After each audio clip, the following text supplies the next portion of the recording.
औज़ुबिल्लाहि मिनश्शैतानिर्रजीम बिस्मिल्लाहिर्रहमानिर्रहीम कुल बिफ़ज़लिल्लाहि व बिरहमतिहि व बिज़ालिका फ़लयफ़रहू हुवा ख़ैरुम मिम्मा यजमऊन सदक़ल्लाहुल अज़ीम। रब्बि इश्रह ली सदरी व यस्सिर ली अमरी वहलुल उक़दतम मिन लिसानी यफ़क़हू क़ौली रब्बि यस्सिर व ला तुअस्सिर व तम्मिम बिल ख़ैर आमीन या रब्बल आलमीन। सूरह यूनुस की 2 आयत कल हमने शुरू की थी, जिनमें से एक आयत तकरीबन हमारी मुकम्मल हो गई थी कि अल्लाह ताला ने इरशाद फरमाया या अय्युहन्नास लोगो क़द जाअतकुम मौइज़तुम मिन रब्बिकुम, यकीनन तुम्हारे पास तुम्हारे रब की तरफ से एक नसीहत आ चुकी है। नसीहत किसे कहते हैं उस पर हमने मुख्तसरन बात की थी। आगे फरमाया व शिफ़ाउल लिमा फ़िस सुदूर, और ये जो सीनों में है उसकी शिफा है। तो कुरान मजीद दिलों की बीमारियों के लिए शिफा है, और दिलों की बीमारियों के हवाले से भी मुख्तसर सी बात हमने कर ली थी। आगे अल्लाह ताला ने फरमाया व हुदन व रहमतुल लिल मुमिनीन, ये हिदायत भी है और मानने वालों के लिए रहमत है, ईमान लाने वालों के लिए रहमत है। आज मैंने आपके सामने दूसरी आयत तिलावत की है, कुल बिफ़ज़लिल्लाहि व बिरहमतिही। ए नबी करीम सल्लल्लाहु अलैहि वसल्लम, आप इन्हें बता दीजिए कि जो नुज़ूल कुरान है ये अल्लाह ताला की रहमत और उसके फ़ज़ल की वजह से है। अल्लाह ताला ने जो तुम्हें कुरान जैसी अजीम दौलत से नवाजा है, ये उसका फ़ज़ल है, उसकी रहमत है।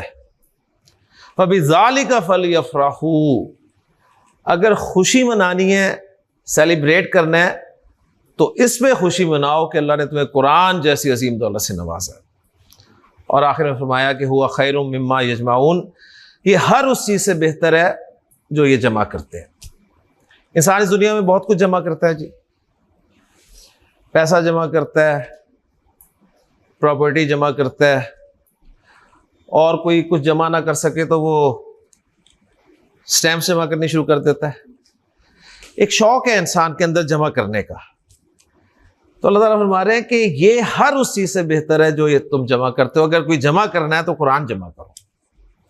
कुरान जमा करो का मतलब ये नहीं है कि घर में आप एक लाइब्रेरी बनाएं और दुनिया भर के नुस्खे उसमें ला के जमा कर लें, नहीं। कुरान आपके सीने में जमा होना चाहिए। कुरान के अल्फाज आपको याद हो, उनके मानी, उनके मफाहीम आपके इल्म में हो।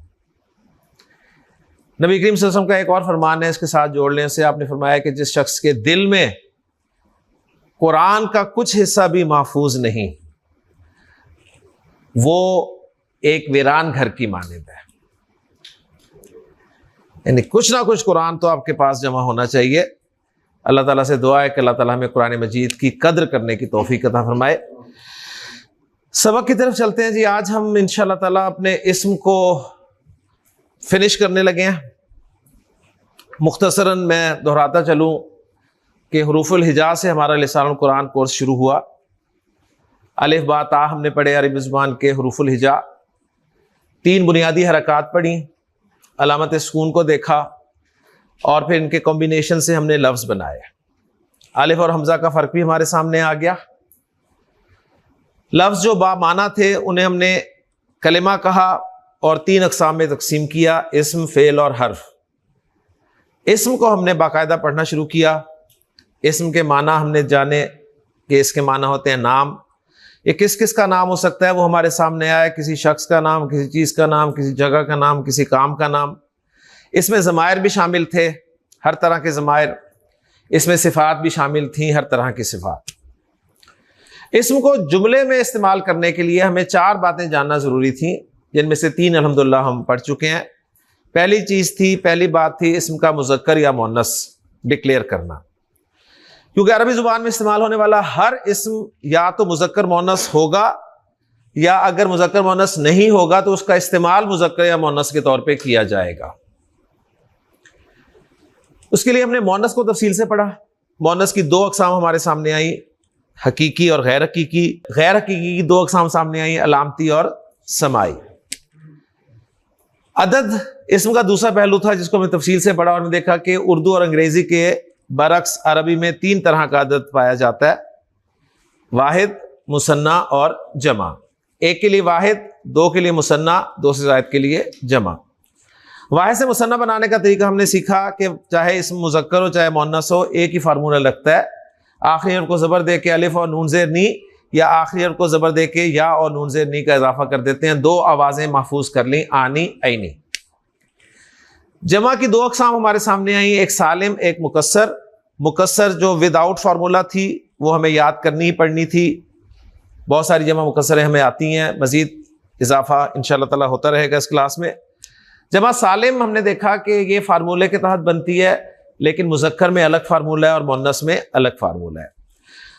मुज़क्कर में जमा सालिम जो है ये सिफात की बनती है आमतौर पे, और फार्मूला ये है कि आखिरी हर्फ पर पेश लगाकर वाव और नून ज़बर ना, या आखिरी हर्फ पर ज़ेर लगाकर या और नून ज़बर ना का इजाफा कर दें और दो आवाज़ें महफूज कर लें, ऊना ईना। जमा सालिम मुअन्नस हमने देखा कि सिफात की भी बनती है और हर उस इस्म की बन जाती है जिसके आखिर में गोल ता आती है। फार्मूला सिंपल सा है, गोल ता को हटाया और अलिफ और लंबी ता लगाकर आत की आवाज़ जो है वो निकाल दी। उसके बाद हमने वुसअत को पढ़ा, और वुसअत सुनते ही हमारे सामने दो लफ्ज़ आ गए, नकरा और मारिफा। हमें अगर ये मालूम नहीं है कि अरबी ज़ुबान में इस्तेमाल होने वाला इस्म नकरा है या मारिफा, तो हम जुमला नहीं बना सकेंगे, क्योंकि जुमले के लिए जो शराइत चाहिए होंगी उनमें वुसअत की बड़ी अहमियत है। 7 की सूरतों में कोई इस्म मारिफा होता है, जिनमें से 5 हमने पढ़ी। अलम, किसी ख़ास शख्स, किसी ख़ास चीज़, किसी ख़ास जगह का नाम। इस्म ज़मीर, पर्सनल प्रोनाउंस। इस्म इशारा, डिमॉन्स्ट्रेटिव प्रोनाउंस। इस्म मौसूल, रिलेटिव प्रोनाउंस। और अलिफ लाम वाला इस्म। फिर अलिफ लाम के बारे में तफसील से पढ़ा कि अलिफ लाम में जो हमज़ा है और लाम है, इनके नाम है। हमज़ा जो है हमज़ातुल वस्ल होता है, इसको स्पेशल बुलाया जाता है लाम को पढ़ने के लिए, सही है। और जब पीछे से मिलाकर पढ़ते हैं तो फिर इसको अलिफ की सूरत में लिखा रहने देते हैं, इसकी हरकत को प्रोनाउंस नहीं किया जाता। लाम का नाम लाम तारीफ हमने देखा, और वो साकिन होता है, इसलिए हमज़ातुल वस्ल को बुलाया गया था। हक्का खौफ वजब हम है सूरत में लाम को प्रोनाउंस किया जाता है, वरना नहीं किया जाता। और ये जो अल है ये इंग्लिश के आर्टिकल दी के इक्विवेलेंट होता है, और जिस तरह दी अभी तक हमारे लिए मसला रहा है, तो अल भी हमारे लिए मसला ही रहेगा अरबी ज़ुबान में। लेकिन बहरहाल दो मोटे मफ़हूम मैंने आपके सामने रखे थे कि अल से मुराद या तो कोई ख़ास स्पेसिफिक चीज़ मुराद होगी, और वो स्पेसिफिक ये हो सकती है कि या तो उसका जिक्र पीछे हुआ होगा, या सुनने वाला बयान करने वाला जानता होगा, या बिल्कुल सामने मौजूद होगी। तो स्पेसिफिक से मुराद ये होता है, और या दूसरे माना थे तमाम का मफहूम जो है उससे हम ले सकते हैं। अब हमारे जी इस्म के चौथे और आखिरी पहलू की तरफ, और आज इंशाअल्लाह ताला, जैसे मैं बार बार कह रहा हूँ कि हम फिनिशिंग करेंगे इस्म की, इसको आपने स्पेशली समझना है, क्योंकि जो टॉपिक हम पढ़ने लगे हैं ना, ये सिर्फ अरबी ज़ुबान में ही पाया जाता है, इस्तेमाल होता है। ये ना तो उर्दू में होता है ना ही अंग्रेज़ी में होता है। वरना इससे पहले आपने जिन्स को देख लिया, मुज़क्कर मुअन्नस उर्दू में भी थे, अंग्रेज़ी में भी थे। वाहिद जमा उर्दू में भी थे, अंग्रेज़ी में भी थे। अरबी में सिर्फ मुसन्ना ऐड हो गया। नकरा मारफा उर्दू में भी थे, अंग्रेज़ी में भी थे, यहाँ भी थे। लेकिन अब जो चौथा पहलू हम पढ़ने लगे हैं ना, ये सिर्फ अरबी में इस्तेमाल होता है। इसका ना उर्दू से ताल्लुक़ है ना अंग्रेज़ी से ताल्लुक़ है। लेकिन इसकी हेडिंग सुनते ही आप कहेंगे तो हमें आता है, ठीक। तो जैसे ही आपके ज़हन में ख्याल पैदा हो तो आपने फौरन उसकी नफ़ी करनी है कि नहीं, आपको नहीं आता। क्योंकि जो आपको आता है वो ये नहीं है, और जो ये है वो आपको नहीं आता। ठीक हो गया। तो टॉपिक है जी हमारा इस्म के हवाले से आखिरी, एराब। नया लफ्ज नहीं है आपके लिए, सुना हुआ होगा आपने एराब। और अब तो पता नहीं क्या हिसाब किताब है, मुझे तो नहीं याद। हम जब पढ़ते थे तो हमारे उर्दू के पर्चे में एक सवाल आता था, एराब लगाइए, तो हम लगा के आ जाते थे। क्या लगाते थे हम? जेर ज़बर पेश। अच्छा, हमने पढ़ा है कि जेर ज़बर पेश तो हरकत है, तो सवाल ये नहीं होता था कि हरकत लगाइए, सवाल होता था एराब लगाइए। तो हम चूंकि जेर ज़बर पेश को ही एराब कहते थे, समझते थे, या हमारी उर्दू में ज़ेर ज़बर पेश को ही एराब कहा जाता है, तो हम वो ज़ेर ज़बर पेश लगाकर आ जाते थे। लेकिन नोट कर लीजिएगा कि ज़ेर ज़बर पेश हरकत हैं, एराब बिल्कुल एक डिफरेंट चीज़ है। ओके जी। तो वो जो 10-10 नंबर हमने लिए हुए हैं एराब लगाने वाले, वो उर्दू के हिसाब से तो ठीक लिए हुए हैं, लेकिन बनते नहीं है वो। तो आज हम सीखेंगे इस्म का एराब। तो पहली बात नोट कर लीजिए एराब के हवाले से कि एराब सिर्फ और सिर्फ अरबी का खासा है, ना तो एराब उर्दू में होता है ना ही अंग्रेजी में। पहला पॉइंट ये ध्यान में रखना है आपने। हमारे यहां उर्दू में ज़ेर ज़बर पेश को एराब कह देते हैं, और ये चीज अरबी सीखने में बहुत बड़ी रुकावट बनती है। लिहाजा आपको सारी जिंदगी अरबी नहीं आती, सिर्फ इस एराब की कंफ्यूजन की वजह से। इसलिए अच्छी तरह जहन से निकाल दें ये बात, या अच्छी तरह जहन में बिठा लें कि हरकत और चीज है, एराब और चीज है। ओके। अब मैं आपको बताऊंगा कि एराब है क्या। एराब है क्या, इसके लिए मैं आपको 3 मिसालें देता हूं। आपने एक इस्म पढ़ा भी है, सुना भी है, देखा भी है लिखा हुआ, मोहम्मद। मोहम्मद इसमें है ना, नाम है ना इसमें। अब इस इस्म के बारे में आप 3 बातें बता सकते हैं ना जो पढ़ी है। जिन्स और अदद और वसत बता सकते हैं ना। जिन्स के एतबार से इस मोहम्मद क्या है, मुज़क्कर। अदद के एतबार से वाहिद, वसत के एतबार से मारफा। 3 चीजें पता चल गई। अब हम आज के सबक में इंशाल्लाह मोहम्मद इस्म का एराब जानने की कोशिश करेंगे कि मोहम्मद इस्म का एराब क्या है। सही। इस वक्त नोट कर लें, इस वक्त जो मोहम्मद मैंने आपके सामने लिखा हुआ है, इस वक्त इस इस्म का कोई एराब नहीं है। ये विदाउट एराब है, ये विदाउट एराब है। अब आपको कॉन्सेप्ट क्लियर हो रहा होगा। आप कहेंगे कहां जी विदाउट एराब है, देखें इसमें पेश भी लगी हुई है, जबर भी लगी हुई है, जबर भी लगी है, तो एराब तो लगा हुआ है इसमें? नहीं, हरकत लगी हुई है इसमें, इसका एराब शो नहीं हो रहा इस वक्त। फॉलो कर रहे हैं? ये बात बहुत अहम है। ये जेर जबर पेश को एराब के साथ मिक्स नहीं करना, वरना नोट कर लें कॉपी पे कि अरबी नहीं आएगी। अरबी सीखनी है तो हरकत को बिल्कुल एक तरफ करें और एराब को बिल्कुल एक तरफ करें। अब मोहम्मद इसमें मैंने आपके सामने बोर्ड पे लिखा, 3 पहलू हमारे सामने इसके क्लियर हो गए, जिन्स, अदद, वसत, लेकिन अभी इसका एराब हमें क्लियर नहीं हुआ, ना इस वक्त इसका एराब हमें पता चल रहा है। लेकिन मोहम्मद इस्म जब भी अरबी इबारत में इस्तेमाल होगा ना, तो एराब के साथ इस्तेमाल होगा। ठीक है, एराब के साथ इस्तेमाल होगा। अब एराब के साथ इस्तेमाल होगा, कैसा होगा? मैं इसके लिए 3 एग्जांपल्स आपके सामने रखता हूं। हमने बचपन में पढ़ा हुआ है, पहला कलमा तैयब, तैयब मैंने पाक, ला इलाहा इल्लल्लाहु मुहम्मदुन रसूलुल्लाह। अब आप देखें मोहम्मद इस्म की फिनिशिंग हो गई है।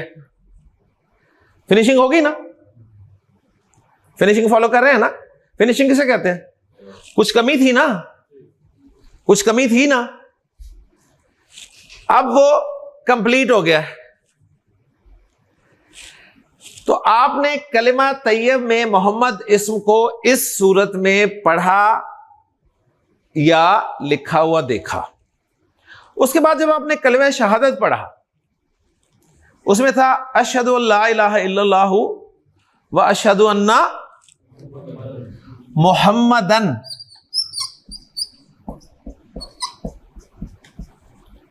अब्दुहु व रसूलुहु। वहां भी इस मोहम्मद इस्तेमाल हुआ, लेकिन एक और स्टाइल में आपके सामने आया। अब यहां भी मोहम्मद इस्म फिनिशिंग के साथ है। फिर आपने जब दुरूद शरीफ पढ़ा, तो दुरूद शरीफ का पहला जुमला था अल्लाहुम्मा सल्ली अला मुहम्मदिन।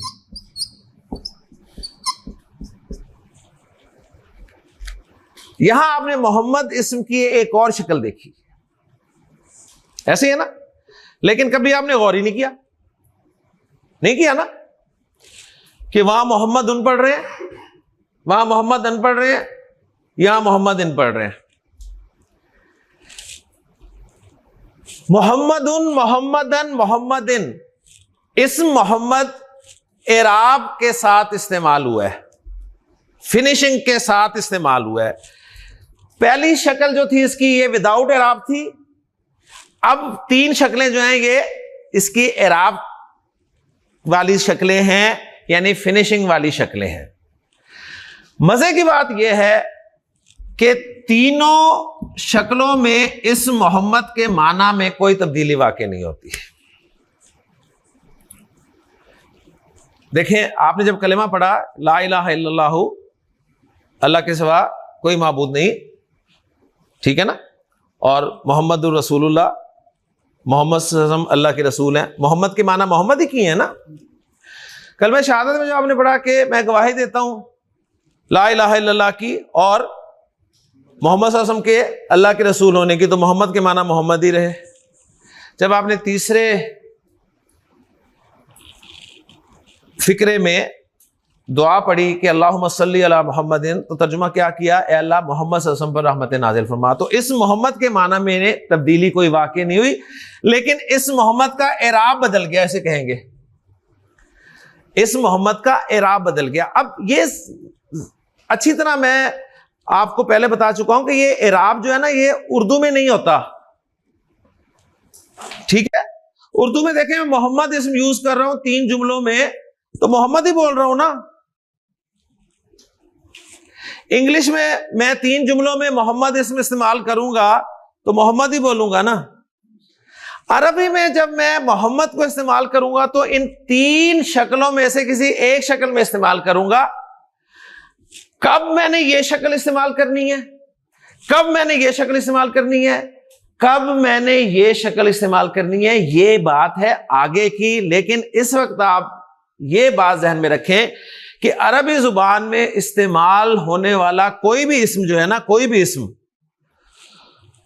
वो 3 फॉर्म्स में इस्तेमाल होगा। गोया हम इसको समझ सकते हैं कि गोया ये इस्म की 3 फॉर्म्स हैं। इससे पहले आपने वर्ब की फॉर्म्स पढ़ी हुई है ना, वर्ब की 3 फॉर्म्स होती है ना आमतौर पे, सही है। डू की सुनाए जरा फॉर्म्स, डू, डिड, डन। गो की, तो वर्ब की 3 फॉर्म्स याद कर ली थी ना आपने। पहले बताए फॉर्म्स याद की थी या पहले जुमले बनाने शुरू कर दिए थे? पहले फॉर्म्स याद की थी। जब फॉर्म्स आपको याद हो गई, फिर आपको बताया गया कि पहली फॉर्म यहां लगनी है, सेकंड फॉर्म यहां लगनी है, थर्ड फॉर्म यहां लगनी है, ऐसी है ना। तो पहला काम हम ये करेंगे कि पहले हर इस्म की, जो हमने इस्म पढ़ा है उसकी 3 फॉर्म समझ लेते हैं कैसे आती हैं, सही। उसके बाद इंशाल्लाह देखेंगे कि फर्स्ट फॉर्म कहां इस्तेमाल होनी है, सेकंड फॉर्म कहां इस्तेमाल होनी है, थर्ड फॉर्म कहां इस्तेमाल होनी है। मैं क्लोज करता हूं। एराब जब भी आप अरबी क्लास में सुने एराब लफ्ज, तो आपका जहन जेर जबर पेश की तरफ नहीं जाना चाहिए, सही जाएगा। आखिरी दिन भी जा रहा होता है मुझे पता है, लेकिन जाना नहीं चाहिए। एराब सुनते ही जेर जबर पेश आपने जहन से हटा देने। एराब सुनते ही आपके जहन में आना चाहिए इस्म की 3 फॉर्म्स। अगर इस्म के एराब की बात हो रही है ना, तो इसका मतलब है इस्म की 3 फॉर्म्स, ठीक, 3 फॉर्म्स। देखें जी, पहली फॉर्म फर्स्ट फॉर्म, दूसरी फॉर्म सेकंड फॉर्म, तीसरी फॉर्म थर्ड फॉर्म। ये जो पहली फॉर्म है ना इस्म की, जो पहली फॉर्म बनती है, उसको अरबी ग्रामर में नाम दिया जाता है हालते रफ, यानी फर्स्ट फॉर्म का नाम है हालते रफ। रफ कहते हैं इसे, असल में रफ है ये, लेकिन आपको इजाजत दी जाती है आप रफा बोल सकते हैं यहां पे, हालते रफा। ओके जी। फर्स्ट फॉर्म अरबी में क्या होती है? हालत रफा। हालत रफा क्या होती है? First form. बस इतना ही आपने समझना है, इससे ज्यादा समझेंगे तो परेशान हो जाएंगे। हालत रफा क्या होती है? किसकी फर्स्ट फॉर्म? इस्म की फर्स्ट फॉर्म। इस्म की फर्स्ट फॉर्म को हालत रफा कहते हैं। ओके जी। इस्म की सेकंड फॉर्म को हालत नस्ब कहते हैं। आप इसे नस्ब कह सकते हैं। सेकंड फॉर्म क्या कहलाती है? हालत नस्ब। थर्ड फॉर्म जो है वो कहलाएगी हालत जर। हालत जर। आप यूं कह सकते हैं कि एराब के एतबार से इस्म की तीन फॉर्म्स हैं। फॉर्म्स ये तीन इस्म की हैं। इस्म का एराब पढ़ रहे हैं ना। इस्म की तीन फॉर्म्स होती हैं एराब के एतबार से, और इसको आपने किसी के साथ मैच नहीं करना। मैच क्योंकि ये ना उर्दू में है ना अंग्रेजी में, कैसे हम मैच कर सकते हैं? जब है ही नहीं, एक चीज ही नहीं है किसी दूसरी जुबान में, तो हम इसको कैसे समझेंगे? फॉलो कर रहे हैं ना। एराब सुनते ही आपके जहन में क्या आना चाहिए? इस्म का एराब सुनते ही आपके जहन में क्या आना चाहिए? इस्म की तीन forms, first, second, third. First form को क्या कहते हैं? हालत रफ। सेकंड फॉर्म को हालत नस्ब। थर्ड फॉर्म को हालत जर। जी अब्दुल रहमान, हालत रफा, हालत नस्ब, हालत जर क्या है? शाबाश, एक्सीलेंट एक्सीलेंट। इस्म की फर्स्ट, सेकंड और थर्ड फॉर्म। साकिब, हालत जर क्या होती है? किसकी? बस इतना चाहिए आपसे, और कुछ नहीं चाहिए। ओके जी। अच्छा, अब फर्स्ट फॉर्म में या हालत रफ में जो इस्म मौजूद होता है ना, जो इस्म फर्स्ट फॉर्म में या हालत रफ में मौजूद होता है ना, उस इस्म का नाम होता है, उस इस्म को कहते हैं ये मरफू है। ये क्या है? मरफू। रफा से मरफू। ठीक है। सेकंड फॉर्म में जो इस्म मौजूद होगा ना, उसे कहेंगे ये मंसूब है। ये मंसूब है इस्म। थर्ड फॉर्म में जो इस्म होगा ना, उसे कहा जाएगा ये इस्म मजरूर है। तो ये अब इस्म के नाम हो गए फॉर्म में होने के एतबार से। हालत रफ, हालत नस्ब, हालत जर, इराब के एतबार से इस्म की तीन फॉर्म्स के नाम थे। मरफू, मंसूब, मजरूर इस्म के नाम है फॉर्म्स में होने के एतबार से। मैं आपसे पूछता हूं जी, मरफू किसे कहते हैं? मरफू इस्म कौन सा होता है? वो इस्म जो फर्स्ट फॉर्म में हो वो मरफू कहलाता है। मंसूब इस्म कौन सा होता है जी? जो सेकंड फॉर्म में हो। मजरूर इस्म कौन सा होता है प्रोफेसर? जो थर्ड फॉर्म में हो। थर्ड फॉर्म को क्या कहते हैं? हालत जर। सेकंड फॉर्म को क्या कहते हैं? आप हाँ, हालत नस्ब। फर्स्ट फॉर्म को हालत रफ। मेरा ख्याल बात समझ में आ गई है। फिर दोहराएं इसको, जब 3-4 दफा दोहराएंगे बात पक्की हो जाएगी। एराब क्या है? पहला सवाल पैदा हुआ, एराब क्या है? एराब सुनते ही आपको पता चला कि इस्म की तीन फॉर्म्स हैं। एराब इस्म की तीन फॉर्म्स है। एराब से मुराद इस्म की तीन फॉर्म्स हैं। कौन कौन सी form? First form, second form, third form. First form हालत रफ कहलाती है, सेकंड फॉर्म हालत नस्ब कहलाती है, थर्ड फॉर्म हालत जर कहलाती है। इस्म जब फर्स्ट फॉर्म में होता है तो कहलाता है मरफू, जब सेकंड फॉर्म में होता है तो कहलाता है मंसूब, जब थर्ड फॉर्म में होता है तो मजरूर कहलाता है। ठीक हो गया। अब ये जो मोहम्मद इस्म है ना, मोहम्मद, इस वक्त ये इस्म विदाउट फॉर्म है। विदाउट फॉर्म है, इसका कोई एराब नहीं है। ओके जी। जब इसको हम फर्स्ट फॉर्म में लिखेंगे ना, तो ये हो जाएगा मोहम्मदुन। मोहम्मदुन इस्म की फर्स्ट फॉर्म है, मरफू है।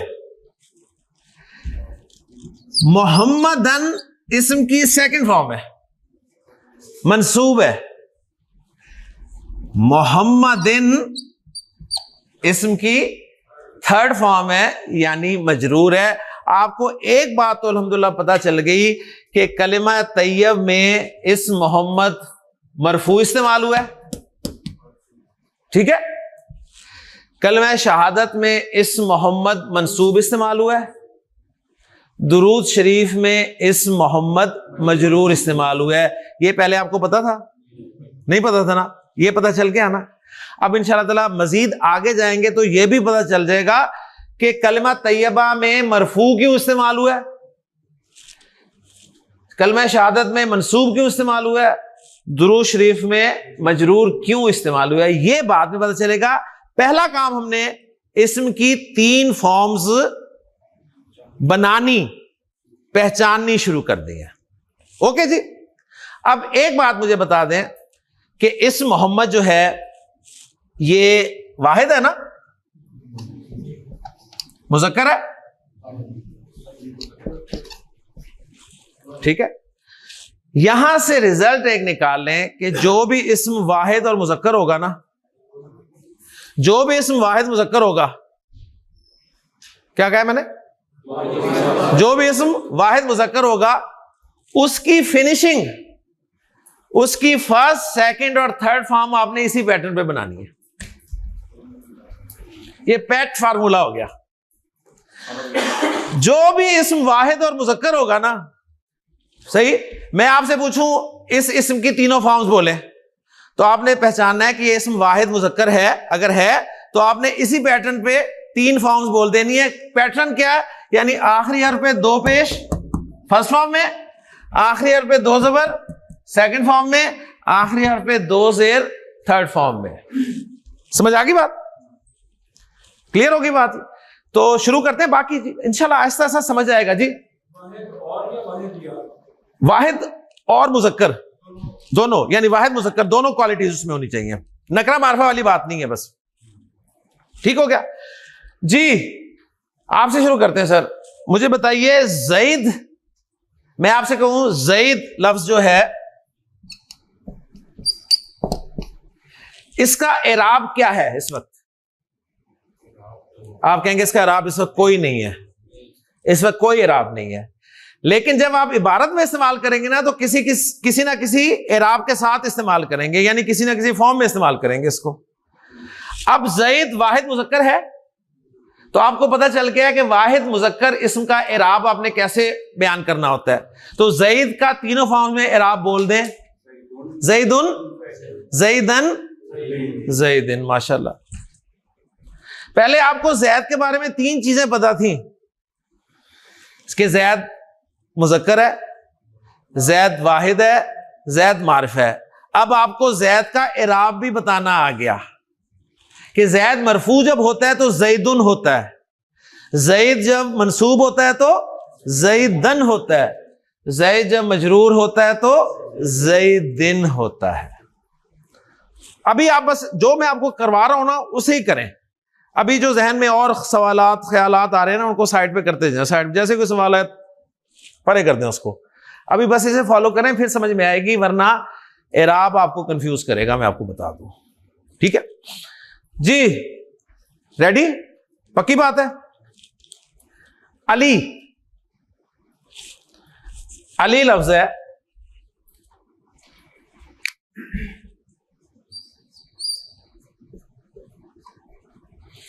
अली का कोई एराब है इस वक्त? नहीं है। एराब आपने अच्छा देखना कैसे है, आपने देखना है फिनिशिंग हुई हुई है, ठीक है ना। फिनिशिंग अगर हुई हुई हो तो फिर आपको पता चलेगा अच्छा अब एराब के साथ है, ठीक है ना, यानी फिनिशिंग ही एराब है इसम की।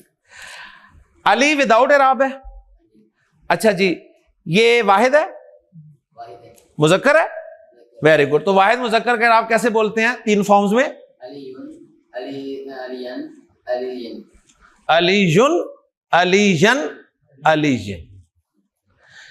पहली फॉर्म में 2 पेश के साथ, सेकंड फॉर्म में 2 ज़बर के साथ, थर्ड फॉर्म में 2 ज़ेर के साथ। माशाल्लाह, ठीक है जी, तैयार है जी आप?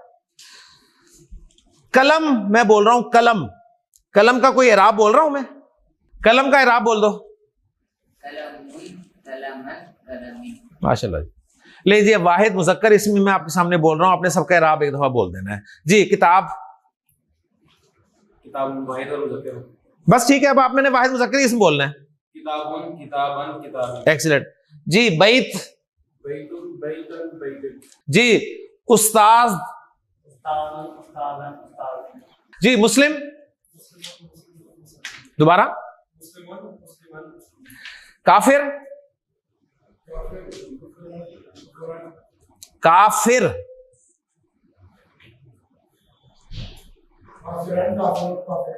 तरतीब से ही बोलो। काफिर फर्स्ट फॉर्म क्या? फर्स्ट फॉर्म काफिरुन, सेकंड फॉर्म, सेकंड फॉर्म काफिरन, थर्ड फॉर्म, वो तो फर्स्ट फॉर्म थी। फर्स्ट सेकंड थर्ड फॉर्म, हाँ दोबारा बोलो अब तीनों फॉर्म्स। हाँ पहले दो पेश, दूसरी दफा दो जबर, तीसरी दफा दो जबर। काफिरुन काफिरन काफिरिन। जी मुशरिक, हाँ तरतीब जरा सही रखनी है। मुशरिकुन मुशरिकन मुशरिकिन। मुनाफिक, मुजाहिद, मोमिन, हसन, माशाल्लाह जी। बाब, वेरी गुड जी जनाब। आपके लिए लफ्ज है, आपके लिए लफ्ज है कुर्सी, वेरी गुड। आपके लिए लफ्ज है मस्जिद, वेरी गुड। आपके लिए लफ्ज है enough, enough, very good. Clear हो रही है जी बात? पक्की बात है, बिल्कुल क्लियर, कोई मुश्किल तो नहीं ना। वाहिद मुजक्कर इस्म का एराब आपको बनाना आ गया? वाहिद मुजक्कर इस्म की फिनिशिंग करनी आ गई आपको? कैसे करते हैं? आखिरी हर्फ पे दो पेश लगाकर फिनिशिंग कर देते हैं उसकी, पहली फॉर्म में। दूसरी फॉर्म में आखिरी हर्फ पे दो जबर लगाकर फिनिशिंग कर देते हैं, और तीसरी फॉर्म में आखिरी हर्फ पर दो जेर लगाकर फिनिशिंग कर देते हैं। लिखते वक्त बस आपने जहन में रखना है कि जब भी आपने दो जबर लगानी है ना आखिरी हर्फ पर, तो एंड पे एक अलिफ लिखना है, एंड पे एक अलिफ लिखना है। ये रूल है, ये रूल है। ओके जी, क्लियर? माशाल्लाह। ले जी, आपको वाहिद मुजक्कर इस्म का एराब बताना आ गया। अब मैं फिर जरा रिवाइज कर लूं ताकि आपको एराब पक्का हो जाए। एराब पक्का हो गया तो आगे अरबी खत्म बस, क्योंकि एराब और जमायर अगर आपको आ जाए ना तो आपको 90% कुरान समझ में आने लग जाता है। एराब और जमायर ये ध्यान में रखें। और एराब में ही कंफ्यूज कर दिया जाता है शुरू से स्टूडेंट को, वो जेर जबर पेश को एराब समझता रहता है सारी जिंदगी, इसलिए कंफ्यूज होता रहता है। क्लियर हो गया? हाँ जी, अब मैं फिर आपसे सवाल करता हूं ताकि आपका एराब पक्का हो जाए। पहला सवाल, एराब उर्दू और अंग्रेजी में भी होता है? नहीं होता, ठीक है, सिर्फ अरबी में होता है। एराब सुनते ही आपके जहन में क्या तीन लफ्ज आने चाहिए? इस्म की तीन forms, first form, second form, third form. First form को क्या कहेंगे? हालत रफ। सेकंड फॉर्म को, थर्ड फॉर्म को। इस्म जब फर्स्ट फॉर्म में होगा तो उसको क्या कहेंगे? मरफू। सेकंड फॉर्म में होगा तो मंसूब, थर्ड फॉर्म में होगा तो मजरूर। एराब असल में इस्म की फिनिशिंग का नाम है। एराब असल में इस्म की फिनिशिंग का नाम, और तीनों फॉर्म्स में इस्म के मीनिंग्स नहीं बदलते। ये एक एक्स्ट्रा बात ध्यान में रखिएगा। जईद चाहे जईदुन हो, चाहे जईदन हो, चाहे जईदिन हो, तर्जुमा जईद का जईद ही होगा। किताब चाहे किताबुन हो, चाहे किताबन हो, चाहे किताबिन हो, किताब का तर्जुमा किताब ही होगा। ओके जी। वाहिद मुजक्कर इस्म का एराब किस तरह आता है? आपसे पूछा जाए तो आखिरी हर्फ पर, फर्स्ट फॉर्म में आखिरी हर्फ पर दो पेश के साथ, सेकंड फॉर्म में, थर्ड फॉर्म में। याद हो गया? अब हमने एक एक करके ना सारे नंबर्स पूरे करने हैं। वाहिद मुजक्कर ओके हो गया। अब हम चल रहे हैं वाहिद मुअन्नस की तरफ, वाहिद मुअन्नस इस्म की तरफ। इस्म मुअन्नस भी हो ना वाहिद, तो भी उसी तरह एराब बोलना है जिस तरह मुजक्कर का बोला था। ओके जी। दार जी, दार, दारुन, दारन, दारिन। बिंत, बिंत, बिंत, बिंतुन, बिंतन, बिंतिन। उख्त,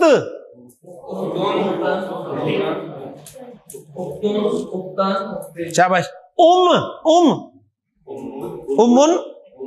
उम्मन, उम्मिन। यानी जब आपके सामने कोई लफ्ज बोला जाए ना अरबी जुबान में और उसके आखिर में कुछ ना बोला जाए तो आप समझ लिया करेंगे उसे विदाउट इराब बोला जा रहा है। समझ आ गई? सही है, इस तरह से आपने जहन में रखना है। अच्छा जी, आइन, आइनुन, आइनन, आइनिन। Excellent, excellent. यद,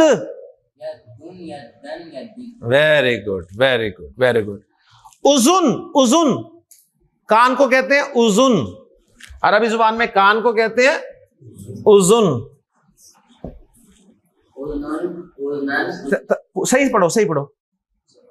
उजुन, हाँ, उजुनन, उजुनुन, उजुनन, उजुनिन। ठीक है जी जनाब। बकरा,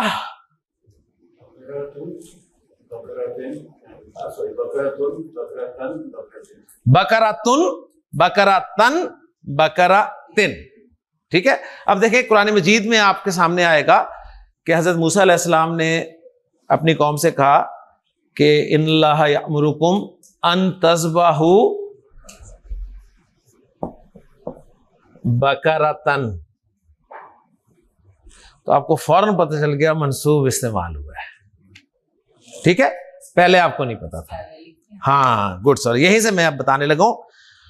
नोट कर लें कि रूल है ना कि जब भी आपने आखिर में दो जबर डालने हैं ना, इसम के आखिर में दो जबर डालने हैं तो एक अलिफ लिखना है। जब भी इसम के आखिरी हर्फ पे आपने दो जबर डालने हैं तो एंड पे क्या लिखना है? एक अलिफ एडिशन लिखना है। दो सूरतों में आपने सिर्फ दो जबर डालने हैं, अलिफ नहीं लिखना। दो सूरतों में। बात समझ में आई है? क्या कहा मैंने? कायदा है, रूल समझ लें। रूल है जब भी आपने हालत नस्ब यानी मंसूब इसम लिखना है ना, वाहिद मुजक्कर या मुअन्नस, तो दो जबर ही लिखते हैं ना आखिरी हर्फ पे। तो जब भी दो जबर आप लिखेंगे ना आखिरी हर्फ पे तो एंड पे एक अलिफ भी लिखा करना है। यह रूल है। सिवाय दो सूरतों में, सिवाय दो कंडीशंस में। नंबर एक कंडीशन ये कि उस इसम के आखिर में गोलता हो तो फिर दो जबर ही लिखने हैं, अलिफ नहीं लिखना। ठीक है, इसलिए कुरान मजीद में आपको बकरतन ऐसे ही लिखा हुआ मिलेगा, अलिफ के साथ लिखा हुआ नहीं मिलेगा। एक सूरत तो ये हो गई। दूसरी सूरत, जब भी आपका कोई इस्म इन दो हुरूफ पर खत्म हो, यानी एंड पे ये दो हुरूफ इकट्ठे आए, इन दो किसी इस्म के आखिर में ये दो हुरूफ इकट्ठे आए। ठीक है, बोलते वक्त तो आपने दो जबर बोलनी है, लेकिन लिखते वक्त इन दोनों किस्म के अल्फाज में आपने एंड पे अलिफ नहीं लिखना है। दोनों के एग्जांपल में लिख देता हूं आपको। जैसे देखें जी, आपके सामने इस्म आया जन्नह। जन्नह का इराब बोले जन्नतुन, जन्नतन, जन्नतिन। ठीक है ना। अब जब लिखेंगे जन्नतुन, जन्नतन, बस क्योंकि गोलता थी तो गोलता के ऊपर सिर्फ दो जबर डालेंगे, एंड पे अलिफ नहीं डालेंगे। ठीक है। और जन्नतिन, एक तो ये बता दी सूरत। अब दूसरी सूरत बता रहा हूं। एक लफ्ज है समा। समा आसमान को कहते हैं ना। समा का इराब बोले समा उन, समा अन, समा इन। ठीक है। अब लिखने लगे हैं इसको, तो समा उन, समा अन, दो जबर डालने हैं, सिर्फ अलिफ नहीं डालना। क्यों? इसलिए कि एंड पे देखें अलिफ और हमजा इकट्ठे आ रहे हैं ना। क्लियर? और मजरूर लिखते हुए समा इन। तो मैंने पहले सेशन में आपको वाहिद मुज़क्कर मुअन्नस इस्म का एराब सिखा दिया आपको। फिर हम दोहराते हैं इस बात को। जिस तरह जिन सुनते ही दो लफ्ज आपके जहन में आए थे ना, क्या? मुज़क्कर मुअन्नस। एराब सुनते ही तीन लफ्ज आपके जहन में आने चाहिए फौरन। क्या आएंगे? First form, second form, third form. First form को क्या कहते हैं? हालत रफ। सेकंड फॉर्म को नस्ब। थर्ड फॉर्म को, जब इस्म फर्स्ट फॉर्म में होता है तो उसे क्या कहते हैं? मरफू। सेकंड फॉर्म में होता है तो मंसूब। थर्ड फॉर्म में होता है तो मजरूर। वाहिद मुज़क्कर और मुअन्नस इस्म फर्स्ट, सेकंड, थर्ड फॉर्म में कैसे बोला और लिखा जाता है? यह सवाल नेक्स्ट होगा। क्या जवाब होगा? फर्स्ट फॉर्म में आखिरी हर्फ पे दो पेश, सेकंड फॉर्म में आखिरी हर्फ पे दो जबर, थर्ड फॉर्म में आखिरी हर्फ पे दो जेर बोले जाते हैं। लिखते वक्त सेकंड फॉर्म में दो जबर के बाद एक अलिफ भी लिखा जाता है, सिवाय दो तरह के अस्मा के। सिवाय दो तरह के अस्मा। पहली किस्म वो है जिसके आखिर में गोलता है, और दूसरी किस्म वो है जिसके आखिर में अलिफ और हमजा है। सुब्हानकल्लाहुम्मा व बिहम्दिका अशहदु अल्ला इलाहा इल्ला अंता अस्तगफिरुका व अतूबु इलैक। शुक्रिया जी।